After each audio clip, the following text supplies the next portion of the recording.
Hello and welcome to City Scene, a TV program about your city government. Today we're at the Aquatics and Fitness Center, ready to get in the pool because it's almost springtime, right? Exactly. Michael Godwin, our aquatics supervisor. How are you, man? Doing great. How are you? I'm doing great. Thanks for being on the show.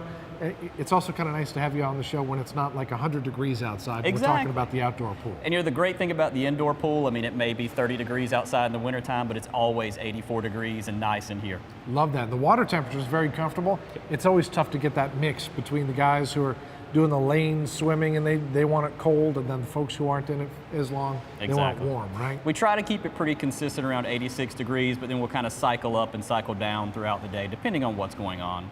So speaking of what's going on, what does go on? What kind of programs do you guys offer out here at the Aquatics and Fitness Center in the pool? Well, we do everything from swim lessons, aqua aerobics, swim clubs, but one of the big things we've got coming up for 2015 is actually our 100-mile swim club. It's sort of a year-long challenge to swimmers of all ages, doesn't matter, swimmers of all speeds, but what you're doing is coming in, logging your laps, your lengths of the pool, and then you're working towards that 100-mile challenge and becoming a member of that elite club that has satisfied that 100 miles. So it's a cumulative thing. I don't have to come out here on a Friday night and swim for 100 miles. Exactly, and the great thing about that is that it's an equal playing field for everyone, because you're going to have some people come in and swim, 1-2 miles each time they come in, but then some that are starting off as beginners and may not do as much, but everybody can work towards the same challenge. And it's kind of attainable. It sounds huge, 100 miles, but if you kind of break it down, a little more than 2 miles a week. Exactly. Very attainable for any level swimmer. You just got to be able to swim. It helps. It definitely helps. You can use a kickboard, a buoy. As long as you're getting that distance, we're going to count it. And if you can't swim, you guys can help them out. You've got lessons, right? We do. We teach during our teaching season, which is basically year-round. There's only about 4 weeks where we're not teaching. We're usually teaching about 4 or 5 days a week, Monday through Thursday. We're adding Fridays in the spring. We'll be teaching Saturday mornings. We're literally teaching all the time. And the great thing about that is that classes are filling, registrations are strong. That means people want to learn. That's great.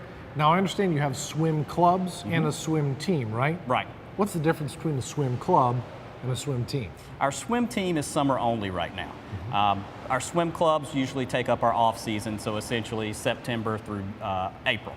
And that keeps the kids in the water, keeps them building those skills during the off season so that when they come around to summer, they're ready to go right into swim team and start competing. That's cool. Do you do stroke clinics and things like that to kind of keep them up?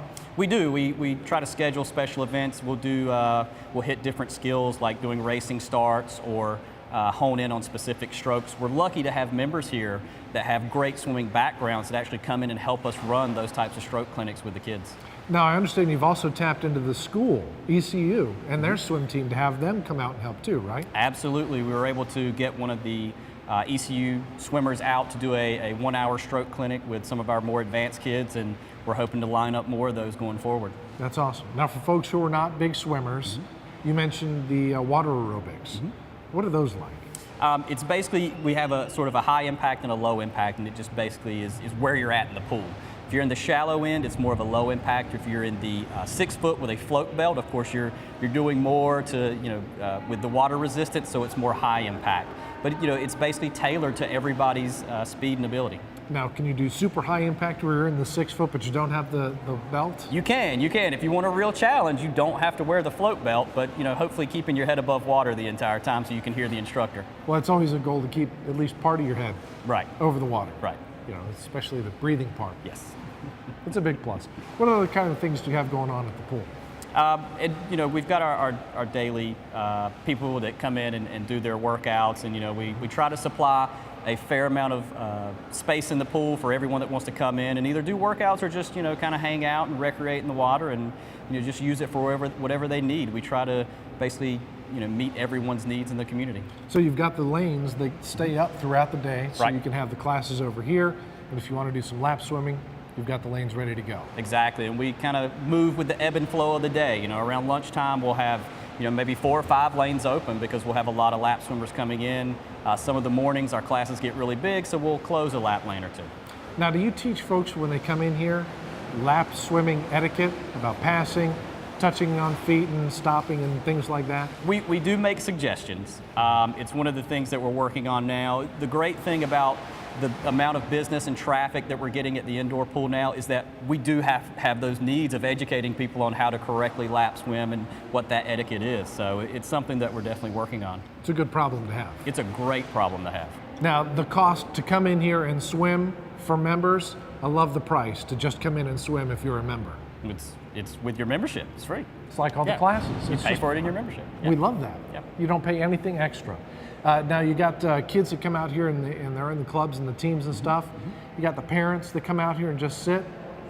It's an opportunity for them to come out and get a workout while their kids are getting a workout too. Exactly. And it's all covered by your membership. By your membership. But some of the recreation programs, I understand, though, do have a slight fee if it's done through the Rec and Parks programs, right? Right. So just like the camps and things like that, there's a small charge. But if you're out here, you might as well get a workout in anyway. Exactly. If you're already here, go ahead and get your workout in while your kids get theirs. Okay. If people have any questions about what's going on out here or want to know about the aquatics programs at the Aquatics and Fitness Center, who do they call? They can call the front desk here, 329-4041. If they need further help, they'll direct you to the correct supervisor overseeing that area. All right. Thank you, Mike. I appreciate it. Thank you.